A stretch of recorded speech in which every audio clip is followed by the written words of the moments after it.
Welcome to The Truth in This Art. I am your host, Rob Lee. Thanks for listening and being a part of this continuing conversation on arts and culture. Today, I have the privilege of being in conversation with the Afro-Latina artist from New York City who focuses on acrylic painting.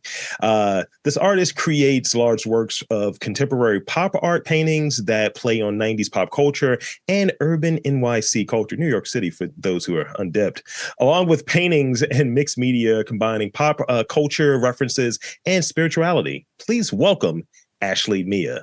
Welcome to the podcast. Hi, thank you for having me. You're welcome. I almost have to give you your actual real title, Lili La Cubana. So with that, I want to start off with a few quick things just to kind of you want to start the conversation. You don't want to go off in these really hard questions and the deep thinking questions. I like to go with the general sort of, before we get too deep. Can you share the Ashley Miah story? What is the story? How'd you get started? What was your first experience in art and things of that nature? So if you will. Yeah, sure. So I am from the Lower East Side in New York, which is a now very gentrified area in Lower Manhattan. But it was very urban community before that. And growing up, I was just into art, and I ended up, I attended zone schools growing up. So anyone from an urban background knows what that means. Yes, we do. Yes, we do. But New York offers, and most major cities have like specialized high schools. So I don't know if you know of like the famed school, LaGuardia Arts. I actually expressed interest to like my art teacher. I was lucky enough to have an art program in junior high school, which is unfortunate to say I was lucky enough. But I expressed interest about art, and she actually encouraged me to take the specialized high school exam and audition to get in. And LaGuardia actually really shaped my interest in art and developed my interest in art and my skill. And from there, like after high school for college, initially I enrolled in environmental engineering at Philadelphia University. Nice. Science wasn't my passion. Science wasn't my passion. So I went back into studying art, and here I just been pursuing it ever since. So here I am. Well, thank you. So I like when people talk about creativity and imagination. What sorts of things help fuel your imagination? So for me, a lot of my imagination comes from experience. I'm very nostalgic, especially creatives, I feel like, from places that are now gentrified.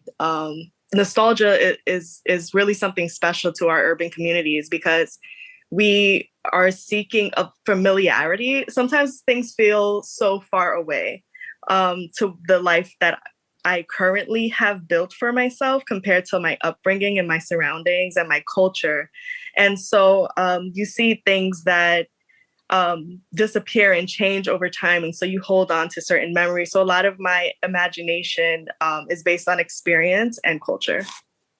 100%. I totally agree with that. And I think in doing things like this, where we kind of control what's of interest, right? Where, I'm going to do this podcast and I'm going to talk to people that I find are interesting. It's a moment in time. And it's, I could talk to you 6 months from now and it can be a very completely different conversation. There are certain things that are baked in that are from lived experience. You are who you are. But, it's like, remember when we talked about this and we talked about this 90s cartoon, we talked about Rocco's Modern Life for like 20 minutes, it's one of those things. But I think it's important to be able to capture that. And this is the medium in which I choose to capture it, because those stories can disappear. And then you're like, remember that thing? And I don't remember it because there's no documentation of it. There is no archive of it, if you will. Yeah, I totally agree. And I love podcasts for that reason too. Like it's a great way to just like relive a moment in a sense, or just like listen in or be a part of a conversation even. Like it's a really cool thing. Yeah, I get to geek out on occasion. I recorded one last night. I do a movie review podcast outside of this, and I have a buddy who's a huge Fifth Element fan, that movie from the 90s. And he and I talked about an hour about, we reviewed it. We sat there for an hour at the radio station, though, at the college radio station here. And I was like, this is where I'm at now. I'm able to do this in radio stations. And this was this goofy idea. And I'm talking about a 25-year-old movie that I saw when I was like 12. I was like, this is what I'm able to do. But being able to really get dipped into that conversation. And I don't know who's talking about the Fifth Element. I don't know who's having that kind of conversation now. So it's really cool to do that. Yeah, for sure. So let's talk about culture candy. Let's talk about HeartCon. Yeah, let's talk about a few of these things. What was the thinking that led to their creation, and ultimately, as a creator and as a person in this sort of role, taking on like these interests, what do you want to offer the community? So I'll start with the development and the idea. Sure. So I want to say in 2019, I was working at the Brooklyn DA's office with a friend, Zalika, and I was in my thesis, finishing my BFA. And because I was one of those people that like worked and then went to school part-time. So I just took my time with my degree, especially because it's in art and it's something I already practice. Sure. So I didn't feel urgency in that at the time. But I was talking to my friend Zalika at work, and Zalika is also an artist. And neither of us felt fulfilled in the legal field, especially working for the prosecution side of the justice system with everything that was going on at the time and that still currently goes on. So we both felt that we needed to leave. And at the same time, the professor I had for my thesis year was very into Dadaism and was really encouraging artists in his class to make projects based on his interests instead of exploring their individual niches as their theses. Yeah. So what I wanted to do something that was an ode to my culture and to kind of connect with people who are from minority cultures. And I was talking to my friend Zalika about it. And I was like, I really want to do something that has like a slogan attached to it that's like for the culture and then like can be translated like for Spanish, Latinx communities, para la cultura, and kind of think it kind of blends my cultures and it blends like, and I think it speaks a lot to representation and things like that. And we were like, you know what, why not try to figure out how to create something based on this idea I had. And we went through a bunch of names. We had like a name generator, like, you know, those things online. Yeah. And I'm like entering culture into all of them to see what comes up. And the culture candy, like as soon as we saw it, we were like, trademark it, make it an LLC, like let's figure out how to make this thing. And so the culture candy initially, it was for pop-ups. So it was to kind of create this collective of underrepresented artists and have pop-ups that give them a space to showcase their work and have a voice and presence in the field. And things have just gotten bigger and bigger. And now we're doing bigger curations. We curate for restaurants and facilities throughout the city and in different areas. And we're actually doing a show for Art Basel. So things are just getting bigger and bigger. And HeartCon is a branch of Culture Candy. And it's actually, the idea is to eventually have this biennial convention, a big art convention in New York City, and have a New York City Art Week. Yeah. That's something that we don't have. So we actually started that this year. And it's been a ride, and it's going to continue to be a journey. I love this. I love hearing this. And when you mentioned something is early on as typing it into the name generator, that is literally how Childish Gambino got named Childish Gambino. Just like I went to the Wu-Tang name generator. Mine wasn't good. It was something like Painful Abbott, and I was like, I don't know if I want that. I don't think I want to use that for a podcast or an alias. Like, hey, that doesn't fit on a jersey. That doesn't work. It doesn't fit on a jersey. Speaking of Childish Gambino, we actually saw him we did a market takeover for Chelsea Market. Yeah. And we actually saw him walk through our exhibit. We didn't want to bother him, so but yeah, just because you brought it up, I just thought of that.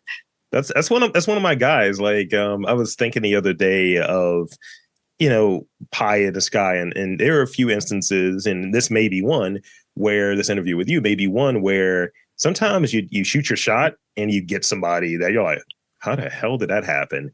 And you want to be authentic and you want to be able to have that sort of conversation and connect, but you don't want to be overbearing. So I definitely, yeah, I'm just really starting to think in those terms because you never know who is just like, oh, I can relate. Oh, hell yeah, bro. Yeah, let's do that. Let's get on a call. Let's talk. Let's talk. And I think that's really important. I think people are really busy, but I think when that opportunity presents itself, just to be able to talk with other creatives, that's important. So what brings me to this question I've been asking people, and before we even like dive further in it, you don't have this question, but I at least want to ask you this. In your experience and going to art school and being around artists and being around creatives, who who are the best conversationalists amongst the different disciplines? Like, are photographers really good? Are painters kind of like? Because I got a buddy who's a painter, and he was like, "Yeah, we might be dicks." He was like, "I'm saying it as a painter." So, who are the people you talk to who are artists, and kind of like who has like the best conversation, or what kind of conversations do you like with the artists that you're around? So there's different levels to this question a little bit Okay, because the first art school I went to was actually multidisciplinary in the sense that it was open to music and performing arts, kind of tech design, all kind of things. And I want to say in that sense, the best conversationalists were, I want to say, the vocal majors. They were expressive enough where it's just like the drama majors were overwhelming. that's Artists really are funny. very hit or miss. But in terms of a like today's sense where I'm dealing with people in the visual art world, Sure. um, it's a little hard to say because a lot of the events that we do, we have big opening nights and we do like these huge pop-up events. Like we did one called the Bodega, and 300 and something people came through. So it's Nice. just, but everyone is pretty social. It is the art scene. So, there are some characters, we'll say. Mm-hmm. Mm-hmm. But yeah, in terms of conversation, I mean, everyone seems to have their own story. And that's the thing too. I'm dealing with people on a networking sense. Yeah. So it's like people are being authentic and sharing their story and things like that. So it's hard to say like what discipline has the better conversation. No, I dig it. I dig it. And that's a very it's a very enriched answer because it's like, oh well, what about these? But you thought it through. So shout out to you on that. And in terms of going to some of these like sort of art oriented networking sort of things, I can't wait till I'm able to kind of put together my artist aesthetic, like being in that scene. I want to go full Walter Mercado and just like have a cape on. And it's like, why are you dressed like that, bro? Because it's just here. I'm not a brimmed hat guy. I'm more of a cape guy. I've seen a couple capes, so you can make it happen. Oh, just look. I'm a big dude too. I'm gonna go full Andre Leon. Just like, look, where is my caftan? I need my caftan. I need it starched. Um, are you more interested? And I think I know the answer based on the conversation thus far, but I'm looking for the why here, I guess. Are you more interested in the art or the artist, and why? So for me, my perspective is, the artists create art, but art as an umbrella Mhm. in general, I think because it's an extension of each artist. So it shows their experience, their story, their emotion. It really depends on the art form and what's being translated. But it's a kind of a difficult question. Because I'm more so interested in the art. I like producing art. Sometimes having a curation company kind of takes away from my time in terms of being able to create, and I have a very booked schedule as an individual artist, so it kind of puts me on a strict timeline, but I really am into the creation process and the curation as well.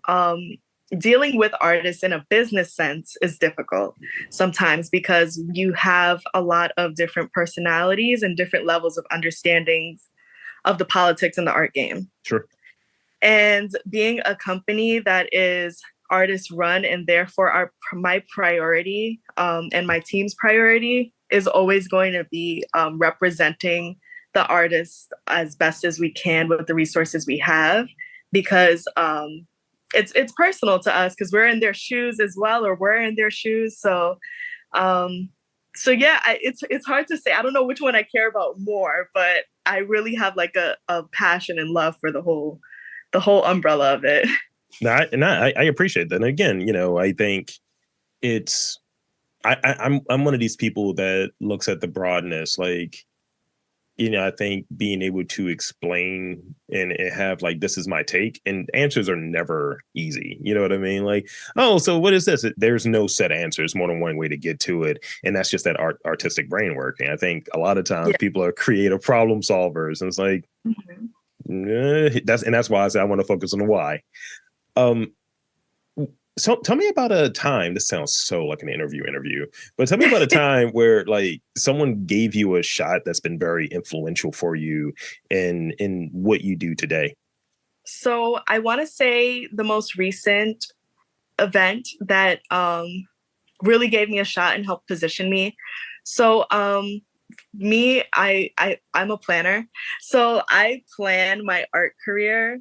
For the past 3 years, I've been planning my art career like 2 years ahead of like each step I want to take and how I want to produce things. Sure. And so earlier this year, I took 6 months off of showing any work, even on social media, to produce a solo show that was going to be like all revealed on the same day. Like I had like this huge plan for it. So the last show that I did before that, I really strategized on. There's this artist I was following. His name is Francis Gautier, Mm-hmm. and he has a big following in the hip hop game. And like, there's people that are in the NBA or rappers and things like that that go to his opening nights. Nice. And he was having a show in Brooklyn, and I shot my shot. I DM'd him, and I was just like, "This is what my art looks like. This is my mission, and I want to know if you have room to show, like, just even if it's just one piece, can I have a piece in your upcoming show?"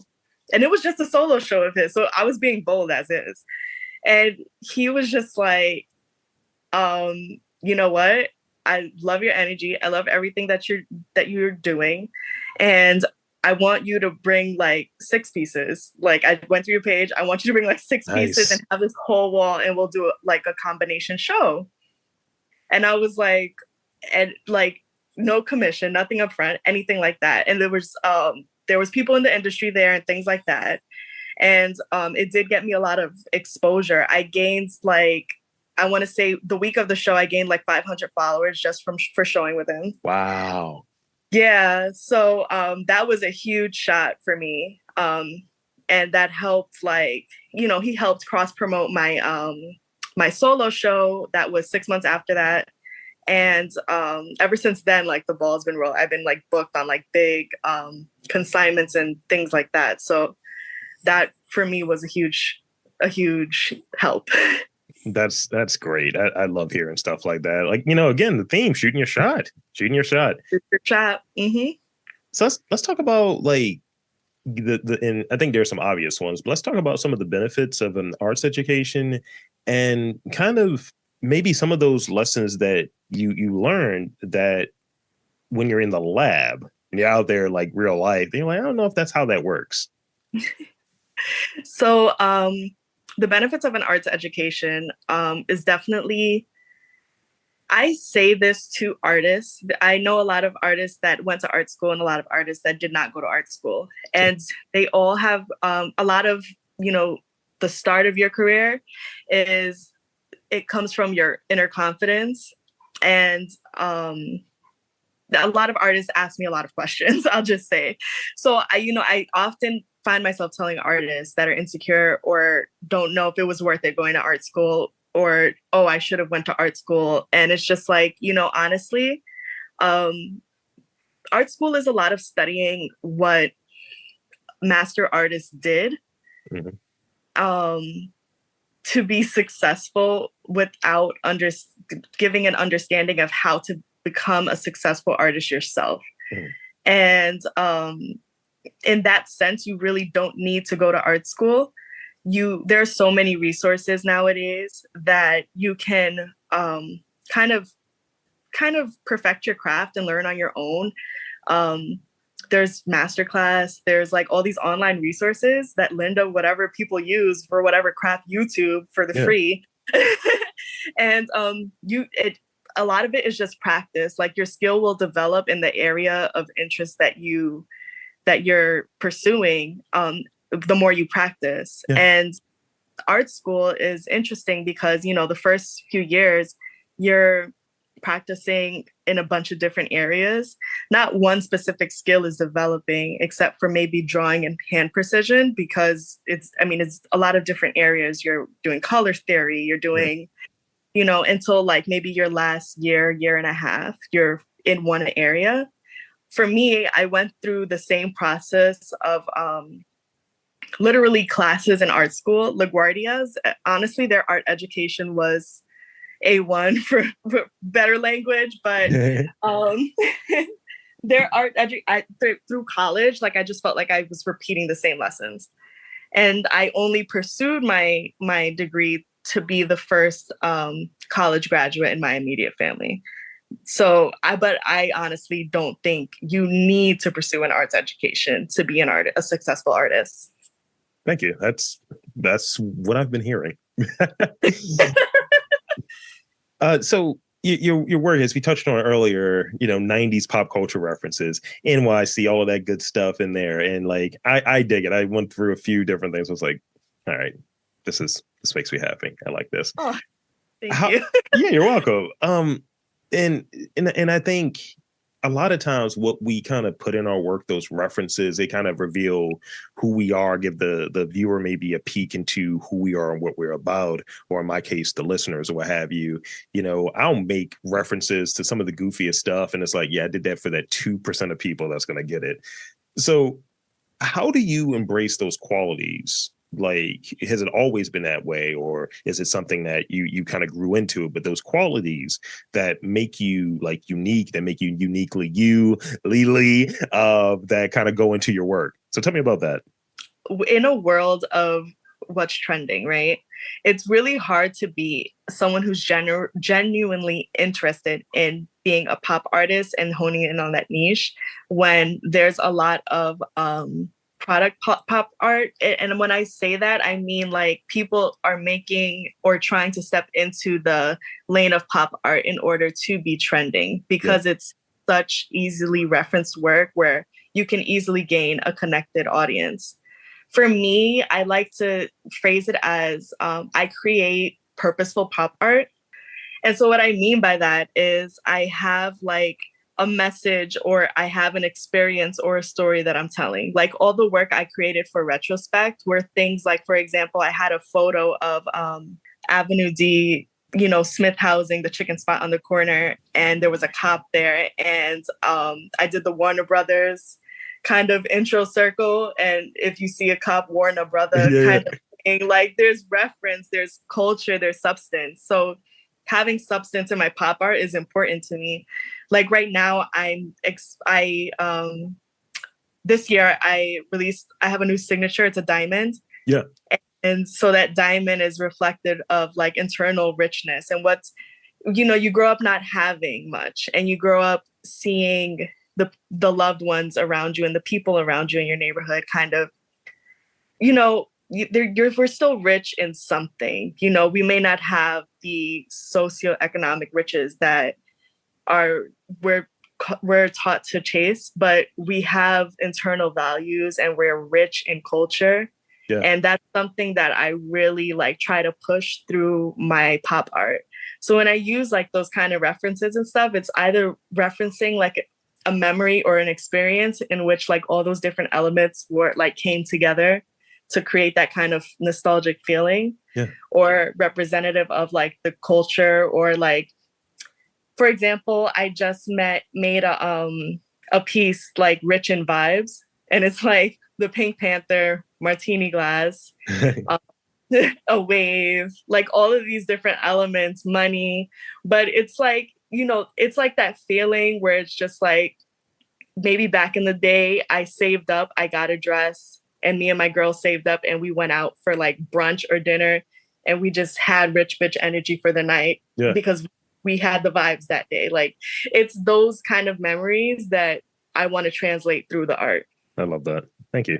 So here's the last real question I got for you, kind of a two-parter. Tell me, well, actually, it's just one part. So tell me, who or what of those sort of anti-influences, those creative energy drainers? Every now and again, I see it and I'm like, I need to leave the environment I'm in to maybe be enriched, to fill that cup, to do something that is creatively regenerative, because I realized I'm around those sort of like creative energy drainers or anti-influences. What did those look like for you? So I want to say those anti-influences are definitely, I don't know how else to phrase this, but like, fear projectors. Mm. And I want to say that, we're not taught to think too big, especially when you're from specific types of backgrounds. Socioeconomically, we're Mm-hmm. back on that, but it's just my truth. And, you know, it's like this term of starving artist is very popular. We don't have art funding in schools.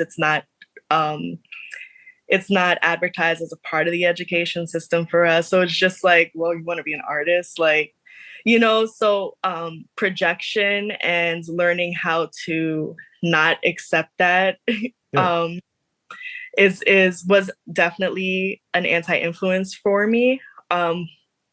Hence the environmental engineering enrollment. But you get past that and you get through that, and then as you get successful, it becomes people who are not forwardly supportive Yeah. or able to keep up with the pace that you're going at. And you know people people always meet you at your destination. Everyone has different timing. So I tell artists all the time, like, you really need to focus on what's driving you and your path, even if it means temporarily leaving people where they are, because we all have different paths, but we're all going to a destination. We're all, in the same society where it's like, well, we all want the bag. Let's call it the Yeah. bag. Yeah. Yeah. People will get there. Like, their mindset just needs to catch up, and you just can't take things personal. Yeah.